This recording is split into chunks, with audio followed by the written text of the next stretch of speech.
දැනගන්න කැමතිද? ජපන් කාන්තාවන් ලස්සනට දිගු කාලයක් ජීවත් වෙන්නේ ඇයි කියලා? එහෙනම් සවන සමග රැඳෙන්න. ඒ වගේම අපේ channel එක subscribe කරලා නැත්නම් කරුණාවෙන් subscribe කරන්න කියලා ඉල්ලා සිටිනවා.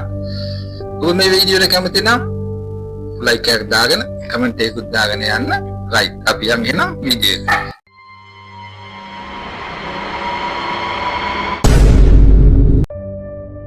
ජපානය ආසියාතික ඉතා දියුණු රාජ්‍යයක්. අපි හැමෝම දන්න පරිදි ජපානයේ සුෂි, සමුරායි සහ චෙරිමල් සඳහා ඉතා ප්‍රසිද්ධයි. නමුත් ඔබ දන්නවද ජපානයේ වල ප්‍රමුඛයා වන තවත් දෙයක් තියෙනවා. ඒක මොකද්ද? දීර්ඝායුෂ. විශේෂයෙන් කාන්තාවන් අතර. ජපාන් කාන්තාවන් නිරන්තරයෙන් ගෝලීය ප්‍රස්ථාරවල ඉහළින්ම සිටිනවා. ඔවුන් වයස 80, 90 සහ ඉන් ඔබටත් හොඳින් ජීවත් වෙනවා. ඇත්ත වශයෙන්ම වසර 100 සපිරුණු අය ලක්ෂයකට අධික සංඛ්‍යාවක් සිටිනවා.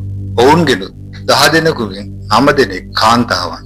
නමුත් ඇයි ජපාන් කාන්තාවන් ලෝකයේ වෙනත් ඕනෑම කෙනෙකුට වඩා දිගු කාලයක් ජීවත් වීමට හේතුව කුමක්ද? සංස්කෘතිය, විද්‍යාව සහ ජීවන රටාව මගින් පිටු බලය ලැබෙන රහස් ගවේෂණය අපි දැන් පටන් ගමු.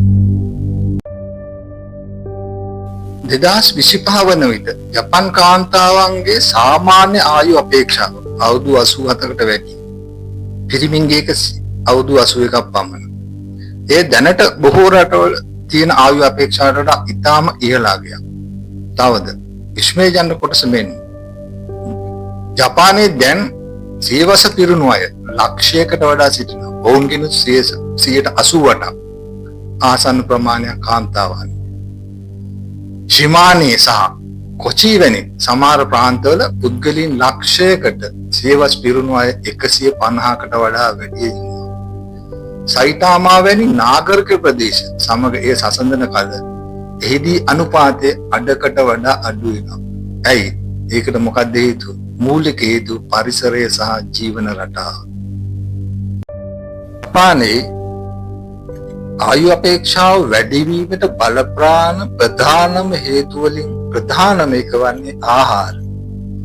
සාම්ප්‍රදායික ජපන් ආහාර වේල සරල, නැවුම් සහ සමබරයි. ආහාර වේලේ බොහෝ විට ඇතුළත් වන්නේ හදවත සහ මොළයේ සෞඛ්‍ය සඳහා ඔමේගා 3 පොහොසත් මාළු, ශාක ප්‍රෝටීන් වලින් පිරි ටොෆු සහ මිසෝ වැනි සෝයා නිෂ්පාදන, විටමින් සහ khනිජ ලවණ වලින් පිරුණු එළවලු සහ මුදු පැලෑටි, ඔක්සිකාරක ගුණයෙන් පිරුණු හරිත තේ නැත්නම් ග්‍රීන් ටී. අනිත් විශේෂ කාරණය නම් ආහාර ගන්නා ක්‍රමය. ඔබ 80%ක් තෘප්තිමත් වනතුරු කන්න යන අර්ථයේ ඇති හාරා හචි බූ නමින් සංස්කෘති පිළිවෙලක් ජපානයේ ඇත. මේ අධික ලෙස ආහාර ගැනීම පාලනය කරන අතර තරබාරුකම වළක්වනවා. අනෙකුත් රටවල නැති ප්‍රධාන අංගයක් ජපානයේ ඇති මෙම ආහාර ගැනීමේ ප්‍රමාණය. ආහාර වේලට අමතරව ජීවන රටාව දීර්ඝායුෂ වැඩි කිරීමට විශාල කාර්යභාරයක් ඉටු කරනවා. ජපාන් කාන්තාවන් දිනපතා ක්‍රියාශීලී. ඇවිදීම, බයිසිකල් පැදීම, ගෙවතු වගාව, හෝ ගෙදර වැඩ කිරීම. ඔවුන් එය ජීවිත රටාවේ එක් අංගයක් ලෙස සැලකනවා. ඔවුන් අනිවාර්යයෙන්ම ව්‍යායාම ශාලාවලට යන්නේ නැහැ. තවද ස්නානය කිරීමේ සංස්කෘතිය අද තියෙනවා. දිගු ස්නානය මගින් ආතතිය අඩු කර වඩා හොඳ නින්දක් ප්‍රවර්ධනය කරන බව ඔවුන් විශ්වාස කරනවා. තවද ජපානයේ පිළිවෙල පිරිසිදුකම, ආරක්ෂිත බව, සනීප ආරක්ෂාව, අඩු අපරාධ පරිසරයක ජීවත් වීම මනසේ සාමය ඇති කරන අතර නිදන්ගත ආතතියද අඩු කරයි.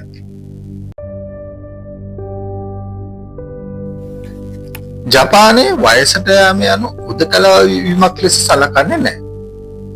ඔවුන් බොහෝ විට මෝයි ලෙස හඳුන්වන මිත්‍රත්ව කණ්ඩායම් වලට සම්බන්ධ වෙලා වැඩ කරනවා.